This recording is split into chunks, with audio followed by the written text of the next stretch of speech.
Launch కార్యక్రమంలోకి వెళ్ళిపోదాము.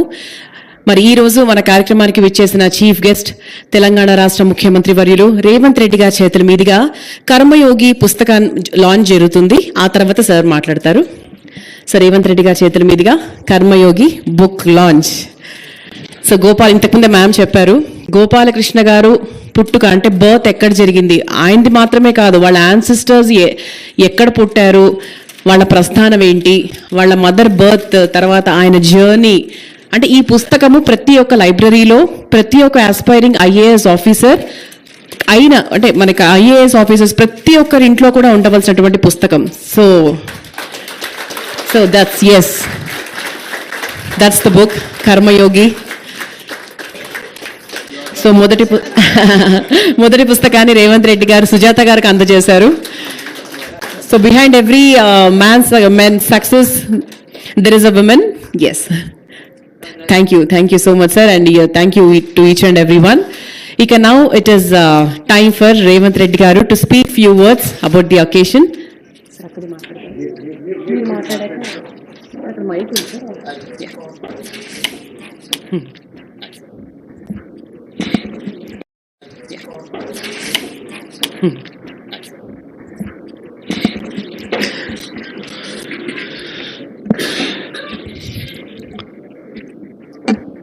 ఇలాంటి వేదికలు చాలా తక్కువ మాకు. Gopalakrishna Naidu senior IAS officer గారు ఆయన లైఫ్ టైమ్ ఎక్స్పీరియన్స్ని ఒక పుస్తక రూపంలో, పుస్తకం పేరు కర్మయోగి, వారి అనుభవాలను అన్నిటిని కూడా నిక్షిప్తం చేసి భవిష్యత్ తరాలకి ఒక బైబుల్గా, ఖురాన్గా, భగవద్గీతగా,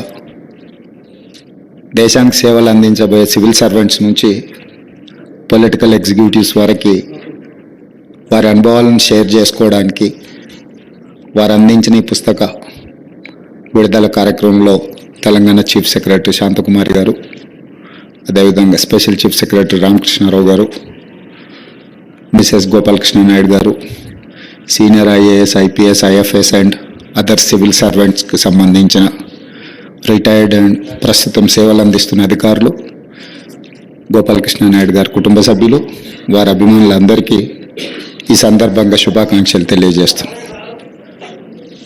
పొలిటికల్ ఎగ్జిక్యూటివ్స్కి ఇట్లాంటి occasions rarest of the rare occasion. ఎందుకంటే పెద్దగా ఇట్లాంటి పుస్తక ఆవిష్కరణ కార్యక్రమాలు కానీ ఇట్లాంటి కార్యక్రమాలలో మాట్లాడడానికి తక్కువ సందర్భాలు ఉంటాయి. ఏదేమైనా 6 దశాబ్దాలు తన అనుభవాలను అన్నింటిని కూడా సంక్షిప్తం చేయడం అనేది biggest task. It is not that easy to compel with a small book or otherwise. It's an rich experience. I can say it is a rich experience. Anything can buy, not experience. Experience అనేది మనం అది దాన్ని వెలకట్టడానికి కానీ కొనడానికి కానీ అవకాశం లేనిదే అనుభవం.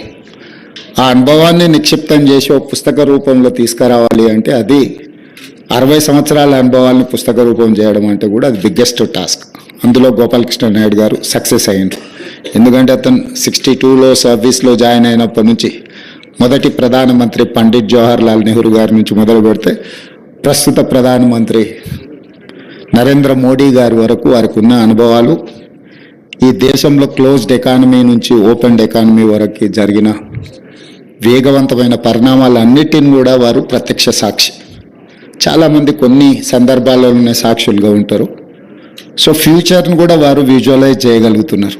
ఎందుకంటే ఈ వాస్ట్ ఎక్స్పీరియన్స్ వారు ఈ దేశం యొక్క భవిష్యత్ తరాల యొక్క ఆలోచనను కూడా వారు అంచనా వేసుకొని ఈ పుస్తక రూపంలో మనందరికి అందించారు. కొత్తగా సర్వీస్లో చేరే వాళ్ళందరూ కూడా ఇలాంటి అనుభవాలను చదవడం ద్వారా వాళ్ళు ఫైన్ ట్యూన్ చేసుకోవడానికి కానీ బెస్ట్ సర్వీసెస్ అందించడానికి ఉపయోగపడుతుంది. ఈ సందర్భంగా ఒక శంకరన్ గురించి, ఒక శేషన్ గారి గురించి, ఒక డాక్టర్ మన్మోహన్ సింగ్ గారి గురించి మనం చర్చించుకోవాలి. శంకరన్ అనే అతను punctuality, sincerity, down trodden people పట్ల ఒక నిబద్ధతతో పనిచేసిన ఒక గొప్ప ఐఏఎస్ అధికారి. కానీ ఈ రోజుల్లో కొత్తగా సర్వీస్లో చేరిన ఐఏఎస్ అధికారులను అడిగితే కూడా వారి పేరు గుర్తు రావడం లేదు. అదేవిధంగా శేషన్, ఈ దేశంలో ఎలక్షన్ కమిషన్ ఉంటుంది. Election commission can execute or ఈ అన్ని అంశాలను అసలు ఒక ఫ్రేమ్లోకి పట్టుకురావచ్చు. రాజకీయాలలో ఎంత దిగ్గజాలైన ఒక ఫ్రేమ్లో పనిచేయాల్సిందే, తప్పదు ఎన్నికలను ఎదుర్కోవాలనుకున్నప్పుడు. ఒక గొప్ప సందేశాన్ని దేశంలో ఎలక్షన్ కమిషన్ ఆఫ్ ఇండియా ఉంది అని మనందరినీ తట్టి లేపేంత గొప్ప నిర్ణయాలు శేషన్ గారు చేయగలిగినారు. అదేవిధంగా మన్మోహన్ సింగ్ గారు, వారు బ్యూరోక్రాట్ నుంచి రిజర్వ్ బ్యాంక్ గవర్నర్, అసలు వారు బాధ్యత తీసుకున్న హోదాలన్నిటినీ చూస్తే పివి నరసింహారావు గారితో ఫినాన్స్ మినిస్టర్గా, ఆ తర్వాత ప్రైమ్ మినిస్టర్గా క్లోజ్డ్ ఎకానమీ నుంచి ఓపెన్ ఎకానమీ, లిబరలైజేషన్, ప్రైవేటైజేషన్, గ్లోబలైజేషన్ని సక్సెస్ఫుల్గా ఇంప్లిమెంట్ చేసి ఈరోజు third largest economy in the world దేశాన్ని అభివృద్ధి పదం వైపు నడిపించిందంటే ఒక బ్యూరోక్రాట్. అంటే పొలిటికల్ ఎగ్జిక్యూటివ్స్ జాబ్ బ్యూరోక్రాట్స్ చేయలేరు అనే దానికి ఏం లేదు, చేయగలము అని మన్మోహన్ సింగ్ గారు చేసి చూపించారు. ఈ అనుభవాలన్నీ కూడా ఈనాటి సివిల్ సర్వెంట్ అధికారులు వాళ్ళు నేర్చుకోవాలి. నేను చాలా సందర్భాలలో అంతకుముందు అపోజిషన్లో నేను స్థానిక సంస్థల నుంచి జిల్లా పరిషత్ మెంబర్గా, శాసన మండలి సభ్యుడిగా, శాసనసభ్యుడిగా, పార్లమెంట్ సభ్యుడిగా all these 20 years I been in opposition.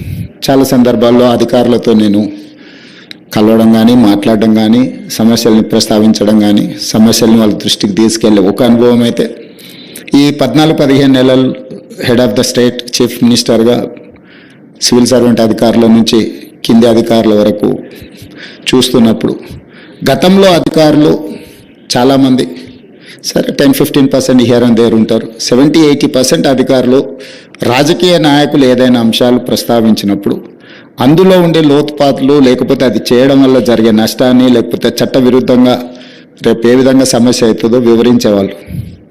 నాయకులను ఎన్లైటన్ చేసేవాళ్ళు. సార్ ఇది చేయడం వల్ల వచ్చే పరిణామాలు ఈ విధంగా ఉంటాయి, మనం ఈ రకంగా చేస్తే ఏదో ఒక రోజైనా అది ప్రజలకు కానీ, రాష్ట్రానికి కానీ, మీకైనా ఇబ్బంది అవుతుంది అని వివరించేవాళ్ళు. ఈ రోజుల్లో అది తగ్గిపోయింది. కారణం నాకు పెద్దగా తెలీదు. పొలిటికల్ ఎగ్జిక్యూటివ్ అనే వాళ్ళకు వచ్చిన వాళ్ళను సంతోష పెట్టాలను, లేకపోతే తనకు తాను సంతోషపడాలను కొన్ని ఆదేశాలు ఇస్తుంటాడు. వాటిని విశ్లేషించాల్సిన బాధ్యత అధికారులదని నేను బలంగా నమ్ముతున్నాను. సెక్రటేరియట్ బిజినెస్ రూల్స్లో ఒక మినిస్టర్కి కానీ, ఒక చీఫ్ మినిస్టర్కి కానీ ఒక వ్యవస్థని ఇచ్చేదే మాకు అందులో అనుభవాలు ఉంటాయని కాదు. మాకు వచ్చే శాఖకి మాకున్న అనుభవానికి సంబంధం లేకపోవచ్చు. ఇంజనీరింగ్ బ్యాక్గ్రౌండ్ ఉండేవాడికి మెడికల్ అండ్ హెల్త్ ఇవ్వచ్చు, లేకపోతే ఏం చదువుకోని వాళ్ళకు విద్యాశాఖ కూడా ఇవ్వచ్చు, బాగా చదువుకున్న వాళ్ళకు లేబర్ డిపార్ట్మెంట్ ఇవ్వచ్చు. పొలిటికల్ ఎగ్జిక్యూటివ్కి ఇచ్చే జాబ్కి వాళ్ళు చదువుకున్న బ్యాక్గ్రౌండ్కి ఏం సంబంధం ఉండదు, లేదా వాళ్ళు వచ్చిన నేపథ్యానికి కూడా ఏం సంబంధం ఉండదు. అందుకే మాకు అవగాహన కల్పించడానికి, నిర్ణయాలు చేయడానికి, హెల్ప్ ఇన్ హ్యాండ్ ఉండడానికే సెక్రటేరియట్ బిజినెస్ రూల్స్ ప్రకారం మాకు అధికారులు అని ఇస్తారు. ఆ అధికారులు ఏ ఫైల్ వచ్చినా ఫైల్ నోట్ ప్రిపేర్ చేయడమే కాకుండా మాకు వివరించాలి. కానీ ఇవాళ రేపు అదేం లేదు. మేము ఒక తప్పు చేయమంటే ఒకటెందుకు సార్ 3 చేద్దాం, ఒకేసారి బాగుంటుంది, బలంగా ఉంటుంది, మళ్ళీ ఎందుకు, మళ్ళీ రేపు కొత్తగా 3 చేయొచ్చు అన్నట్టుగా నేను అధికారులను చూస్తున్నా. ఇది సమాజానికి మంచిది కాదు. ఈ సమాజాన్ని 77 సంవత్సరాలు దాదాపుగా మనం చూస్తూ వస్తున్నాము. ఎంతోమంది బ్యూరోక్రాట్స్, సివిల్ సర్వెంట్స్ వాళ్ళ లైఫ్లన్నీ సాక్రిఫైస్ చేసి కుటుంబాల యొక్క యోగక్షేమాలు కూడా వదిలేసి దేశానికి సేవలు అందించాను కాబట్టి ఈ దేశం ఇంత బలపడ్డది, ఆర్థికంగా నిలదొక్కున్నది. ఇది జస్ట్ లైక్ దట్ ఇవన్నీ జరిగినవి కాదు. కానీ వాళ్ళు వస్తున్న వాళ్ళు పొలిటీషియన్స్ని అనే కాదు, సమాజంలో ఉండే రాంగ్ ప్రెసిడెంట్స్ని అన్నిటిని కూడా రోల్ మోడల్గా తీసుకుంటున్నట్టు అనిపిస్తుంది. ఈ మధ్యకాలంలో కొత్తగా సెలెక్ట్ అయిన ఐఏఎస్ ఐపీఎస్లు నేను చూస్తున్నాను. ట్రైనింగ్లోనే ఉన్నప్పుడు పోలీస్ స్టేషన్లకి వెళ్ళి డ్రెస్ వేసుకొని కూర్చొని సివిల్ పంచాయతీలు తెంచడానికి ప్రయత్నం చేస్తున్నారు, which is unfortunate. I'm sorry to say. నేను ఎందుకు ఈ వేదిక మీద పంచుకుంటున్నా అంటే కొద్ది మందిలో అనేది మార్పు రావాలి, ఆదర్శంగా ఉన్న వాళ్ళ గురించి చర్చ జరగాలి. అదేవిధంగా నేను జిల్లా పరిషత్ మెంబర్గా ఉన్నప్పుడు పెద్ద జిల్లా మహబూబ్ నగర్ జిల్లా అంటే వ్యాస్ట్ 14 మంది ఎమ్మెల్యేలు. అసలు ఒక పక్క నుంచి ఇంకో పక్కకు పోవాలంటే ఆ కాలంలో ఉండే అంబాసిడర్ కార్లు, చిన్న చిన్న కార్లు అలా 7, 8, 10 గంటలు జర్నీ. ఐఏఎస్లు, ఐపీఎస్లు వాళ్ళు అచ్చంపేట ఏరియాలో అడవుల్లో పోయి ఆదివాసీలను, చెంచులను కలిసి మళ్ళీ ప్లెయిన్ ఏరియాస్కు రావాలంటే రోజుల కొద్దీ వాళ్ళు అక్కడ ఉండి చేసి ప్రజల దగ్గరికి వెళ్ళి సమస్యల్ని కనుక్కొని పరిష్కరించేవాళ్ళు.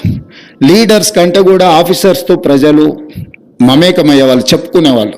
అరే మేము కలెక్టర్ దగ్గరికి వెళ్తే మా ప్రాబ్లం సాల్వ్ అయిందని, లేకపోతే కలెక్టర్ మా దగ్గరకు వచ్చిండు, లేకపోతే మా గూడెంకి వచ్చి కలెక్టర్ గారు కూర్చొని మా సమస్యలు ఉన్నాడని గొప్పగా చెప్పుకునేవాళ్ళు. ఇప్పుడు నేను ఎలక్టెడ్ రిప్రజెంటేటివ్ అయినాక మారుమూల ప్రాంతాలకు వెళ్ళినప్పుడు, సార్ 30 సంవత్సరాల క్రితం సో కలెక్టర్ మా ఊరు వచ్చి మా సమస్యను విన్నాడు సార్, మా సమస్యను పరిష్కరించినాడు. ఈరోజు పదే నేను ఇన్స్ట్రక్షన్ ఇస్తున్నా. I told my chief secretary to record there service book, field మీద పొమ్మని. అసలు ఏసీ రూముల్లో నుంచి బయటకు వెళ్ళడానికే హెసిటేట్ చేస్తున్నారు ఆఫీసర్లు. మరి నాకు తెలియదు, మరి ఏసీ అనేది ఏమన్నా జబ్బేమో. ప్రజల దగ్గరికి వెళ్ళినప్పుడు అంటే ఒక ఐఏఎస్ కానీ ఐపీఎస్ కానీ డిస్ట్రిక్ట్స్ను హోల్డ్ చేసినప్పుడు వచ్చిన ఎక్స్పీరియన్సే రిచ్ ఎక్స్పీరియన్స్. ఆ తర్వాత మొత్తం ఒకరి తర్వాత ఒకరు పంపించే మనం ఫైళ్ళు చూడడమే తప్ప సెక్రటరీ లెవెల్కి వచ్చారంటే, సెక్రటేరియట్ లెవెల్కి వచ్చారంటే they don't get to chance to interact a common man or any other person. So కింద వాళ్ళు ఎప్పుడైతే కింది లెవెల్లో దొరగారు ఉన్నారు, ఇక్కడ ఐపీఎస్లు సెలెక్ట్ అయినా వాళ్ళు కానిస్టేబుల్ నుంచి వాళ్ళని డ్యూటీ ఒక్కొక్క స్టెప్ నైట్ డ్యూటీ నుంచి, లేకపోతే పెట్రోలింగ్ డ్యూటీ నుంచి, సైకిల్ మీద పోయి నేర్చుకునే కాడ నుంచి ఐపీఎస్లకు ట్రైనింగ్ ఇచ్చి వాళ్ళు ఏంటంటే గ్రౌండ్ స్టాఫ్ లేకపోతే ఫీల్డ్ స్టాఫ్లో ఉండే సాధక బాధలతో పాటు నిర్ణయాలు కూడా ఏ రకంగా చేయాలనో వాళ్ళందరికీ కూడా ఒక ట్రైనింగ్ ఇచ్చి ఉండేవాళ్ళు. కానీ ఇప్పుడు అసలు మరి సిస్టమ్ ఎడిపోతుందో నాకైతే తెలియట్లేదు. కానీ I'm not happy for that. ఈరోజు జరుగుతున్న పరిణామాలు, అధికారుల యొక్క వ్యవహార శైలిని అందరి గురించి నేను మాట్లాడట్లేదు. చాలా వరకు యాజ్ ఎ చీఫ్ మినిస్టర్ నాకున్న కొద్దిపాటి ఎక్స్పీరియన్స్ నేను షేర్ చేస్తున్నా. అధికారుల ఆలోచనలో, విధానంలో మార్పు రావాలి. నిబద్ధత కలిగిన అధికారికి తప్పకుండా గుర్తింపు ఉంటుంది. రాగానే పోస్టింగ్ రాకపోవచ్చు, కానీ రాష్ట్రానికో ప్రజలకో ఏమన్నా చేయాలి అని నాయకుడు అనుకున్నప్పుడు ఖచ్చితంగా నిబద్ధత అధికారి ఎక్కడున్నాడో ఎతికి మరీ పోస్టింగ్ ఇస్తాం. ఎందుకంటే మేము పర్ఫామ్ చేయాలంటే మేము డైరెక్ట్గా పర్ఫామ్ చేయడానికి ఏమి ఉండదు. My officer has to perform, then only I can say something. నేను ఏమైనా పాలసీ డెసిషన్ చేయగలం యాజ్ ఎ పొలిటికల్ ఎగ్జిక్యూటివ్, కానీ ఇంప్లిమెంట్ చేయాల్సిన వ్యవస్థ మొత్తం ఎగ్జిక్యూటివ్ ఆఫీసర్స్దే.